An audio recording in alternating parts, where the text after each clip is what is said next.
बिस्मिल्लाहिर्रहमानिर्रहीम। ख्याल टीवी के मुअज़्ज़ज़ ख़वातीन और हज़रात, अस्सलाम वालेकुम वरहमतुल्लाहि वबरकातुहू।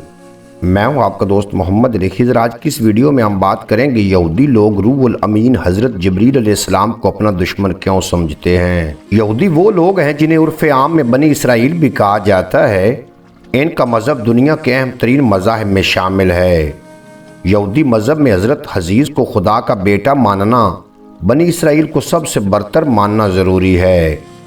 आप कह सकते हैं कि ये इनके बुनियादी अरकान में से है।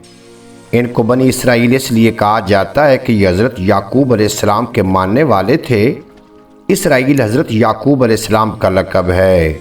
शायद मुसलमानों से इनकी नज़रियाती दुश्मनी इसलिए भी है कि ये बनी इसराइल को बहुत कौमों से बरतर और आला मानते हैं, मगर ये भी मानते हैं कि अब इनसे ये एजाज़ छीन लिया गया है। यानी साबित नहीं होता कि फ़लस्तीन का मामला बहुत बाद में आता है।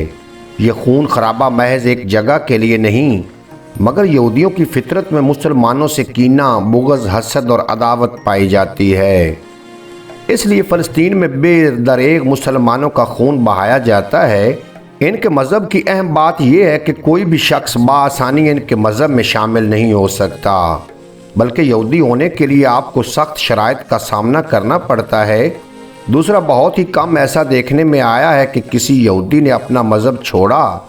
ये लोग अपने मज़हब के बारे में बहुत सख्त हैं, मगर याद रहे कि ये वही कौम है जिस पर अल्लाह ताला ने सबसे ज़्यादा लानत की है।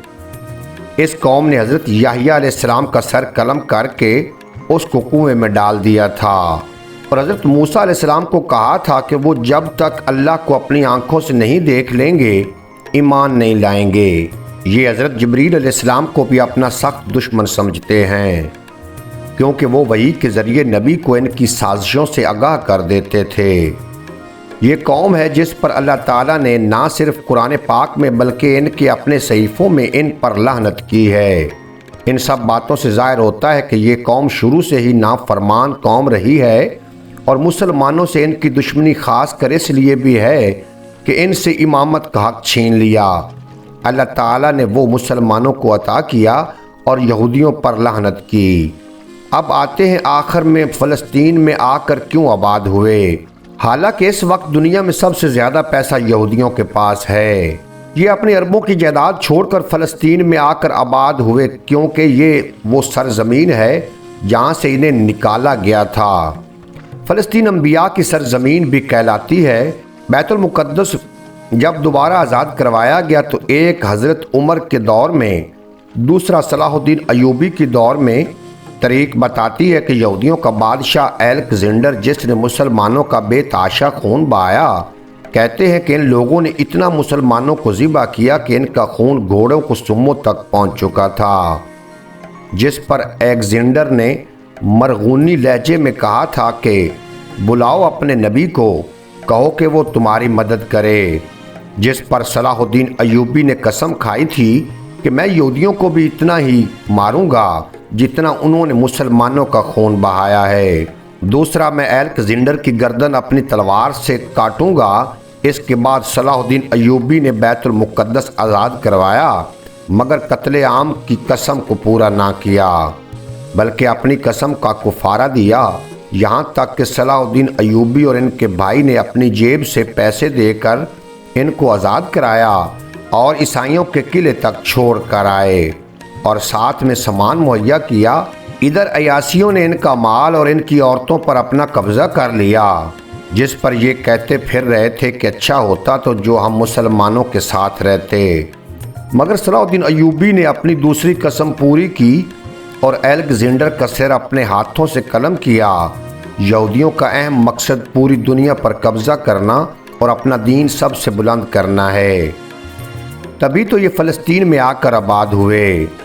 बिकाऊ आलमी मीडिया पर भी इनका कब्ज़ा है, जिसकी बदौलत ये मुसलमानों के ख़िलाफ़ आए दिन प्रोपोगंडे करते रहते हैं। इनका अगला मकसद होलो टेक्नोलॉजी के ज़रिए एक शख्स को हज़रत ईसा अलैहिस्सलाम ज़ाहिर करना है, ताकि जब हज़रत ईसा का ज़हूर हो तो मुसलमान, जिनको ये पहले ही होलो टेक्नोलॉजी के ज़रिए आसमान से उतरता हुआ देख चुके होंगे, तो तब इन पर कोई यकीन न करेगा। کیونکہ پچھلے سال چین میں اپنی ٹیکنالوجی سے آسمان پر ایک پورا شہر دکھایا جا چکا ہے۔ ان سب باتوں سے ظاہر یہ ہوتا ہے کہ یہودیوں کی پلاننگ صرف اور صرف مسلمانوں کو تباہ کرنا ہے تاکہ یہ اپنا مقصد مذہب بچا سکیں، اور ادھر مسلمانوں کا نہ کوئی مقصد ہے نہ جذبہ۔ یہ اگر ہے تو صرف فرقہ واریت میں پڑنا، ایک دوسرے کو کافر کہنا، اور اگر ان باتوں سے باز نہ آیا گیا تو یاد رکھیے مسلمانوں کو ہر طرف سے یہودیوں عیسائیوں نے گھیرا ہوا ہے۔ ہم آپس میں لڑتے رہ جائیں گے اور یہ ہمارا نام مٹا دیں گے۔